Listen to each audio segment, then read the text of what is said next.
Hey guys! Welcome sa Janmim TV. Ngayong araw ay ituturo ko naman sa inyo kung paano magpalit ng Wi-Fi password at name sa inyong PLDT ProLink router. Ito ay para maiwasan natin na dumami yung mga nakikonik sa ating Wi-Fi na naging dahilan sa pagbagal ng ating internet connection. Kaya simulan na natin guys, pero bago ang lahat, huwag niyong kalimutang mag-subscribe at mag-like at pindutin ang notification bell upang maging updated kayo sa susunod kong mga uploads na video.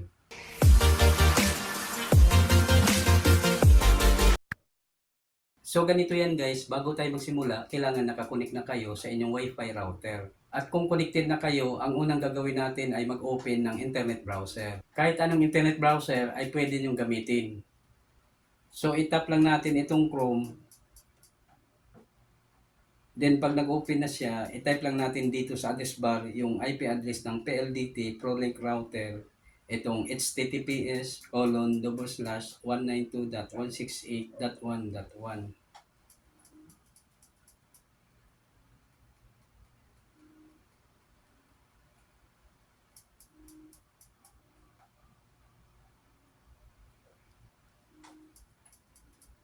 Then itap natin itong go.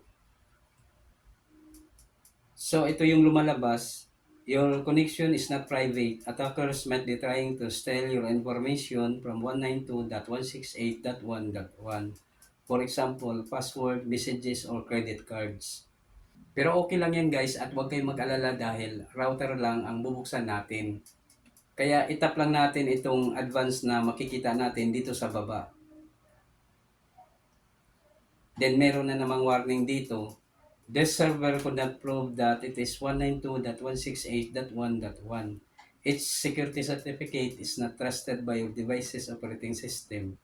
This may be caused by a misconfiguration or an attacker intercepting your connection. Pero sabi ko nga kanina, router lang ang bubuksan natin.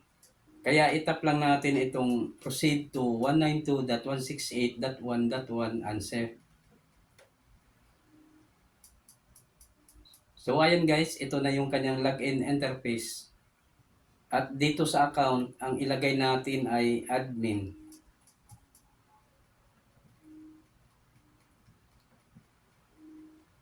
At sa password naman ay 1234.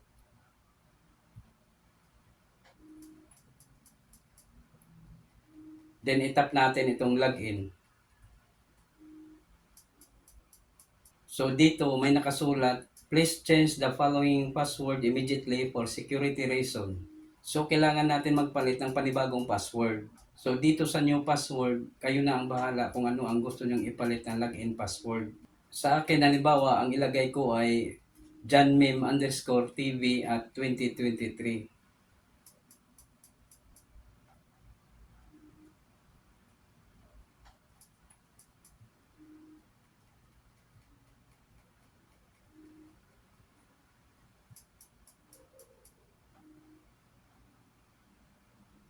Then, i-retype lang natin sa baba para ma-confirm.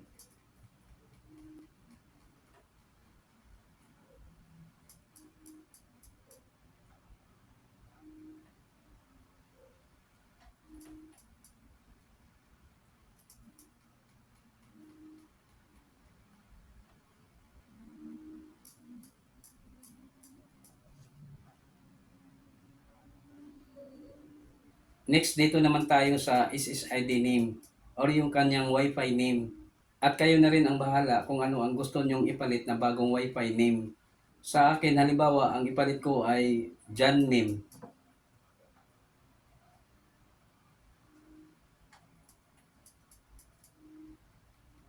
Then dito naman sa password, bahala na rin kayo kung ano ang gusto nyong ipalit na bagong Wi-Fi password.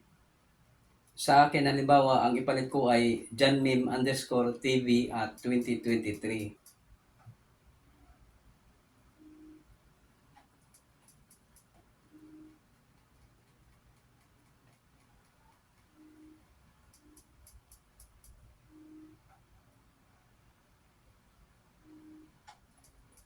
Then, i-retype lang natin sa baba para ma-confirm.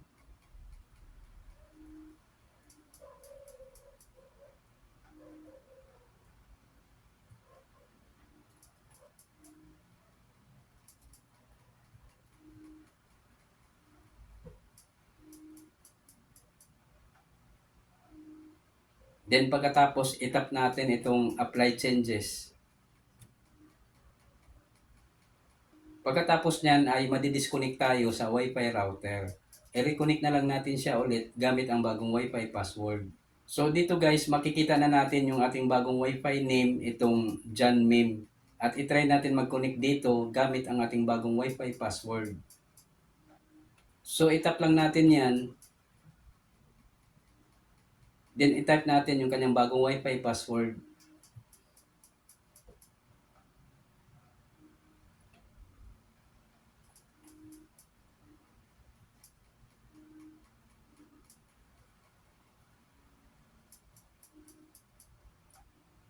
Then tap connect.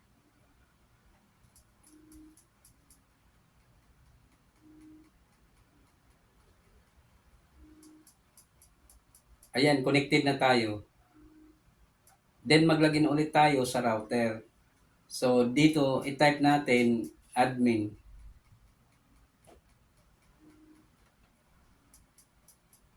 At sa password naman, i-type natin yung kanyang bagong login password.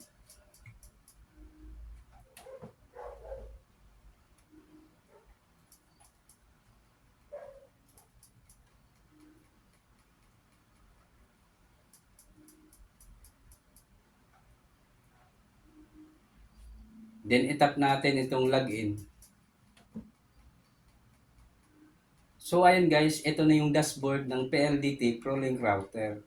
Then i-tap natin itong WLAN. Kung natatandaan nyo kanina guys, iisang Wi-Fi name at Wi-Fi password lang ang pinalitan natin. Yun ay dahil naka-enable yung kanyang band steering.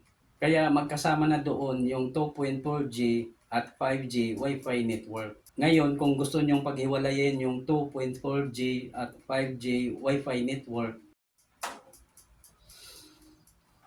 ang gagawin lang natin ay i-disable yung kanyang band steering. Ayan, naka-disabled na siya. At mapapansin nyo dito guys, naging dalawa na yung kanyang Wi-Fi network. Itong 2.4G at 5G Wi-Fi network. So magpalit ulit tayo ng Wi-Fi name at Wi-Fi password. Unahin natin itong 2.4G Wi-Fi network.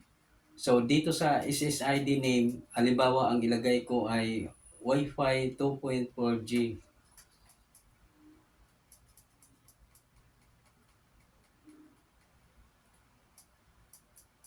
Then dito naman sa password, bahala na rin kayo kung ano ang gusto nyong ipalit na bagong Wi-Fi password. Basta ito ay hindi bababa sa 12 character at mayroong combination ng uppercase, lowercase, special character at number. Sa akin, halimbawa, ang ipalit ko ay johnmeme_tv at 2023.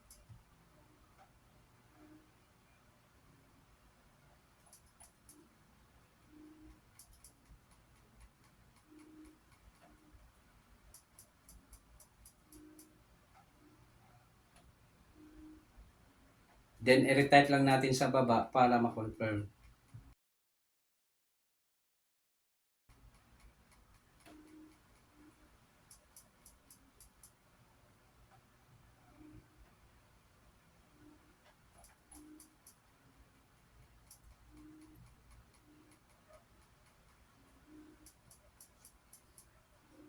Next, dito naman tayo sa 5G Wi-Fi network. So, dito sa SSID name, halimbawa, ang ilagay ko ay Wi-Fi 5G.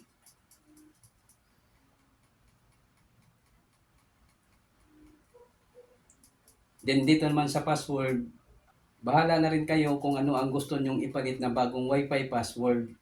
Basta ito ay hindi bababa sa 12 characters at merong combination ng uppercase, lowercase, special character at number. Sa akin, halimbawa, ang ipalit ko ay johnmeme_tv at 2023.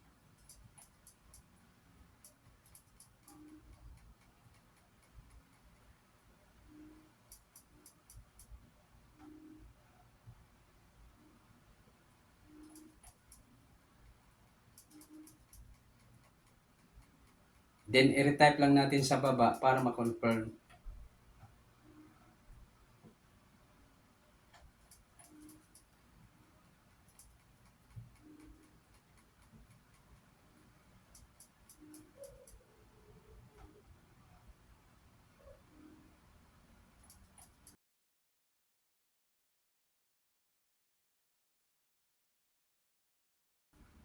Then itap natin itong apply changes.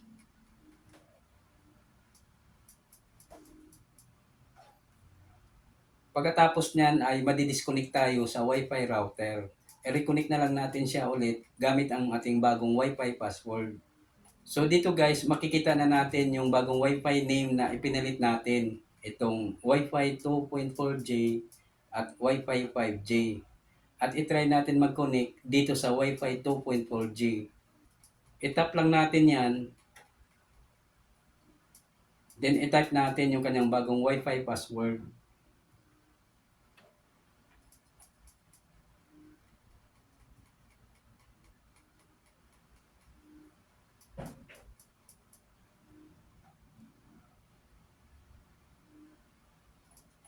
Then tap connect.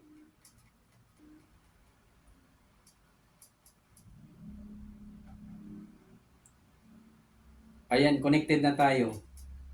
Then mag-login ulit tayo dito sa ating Wi-Fi router. So dito sa account, ang i-type natin ay admin.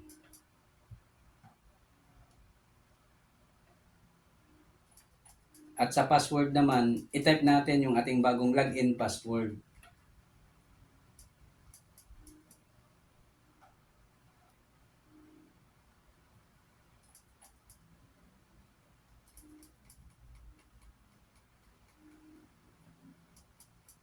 Then tap login.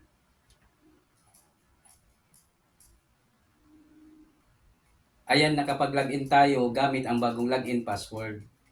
So ayan guys, ganyan lang kadali ang magpalit ng Wi-Fi password at name sa inyong PLDT ProLink router. Hanggang dito na lang muna at sana ay nakatulong sa inyo ang video na ito. Ako po si Rodolfo Membreve Jr. at huwag niyong kalimutang mag-subscribe at mag-like at pindutin ang notification bell upang maging updated kayo sa susunod kong mga uploads na video. Bye!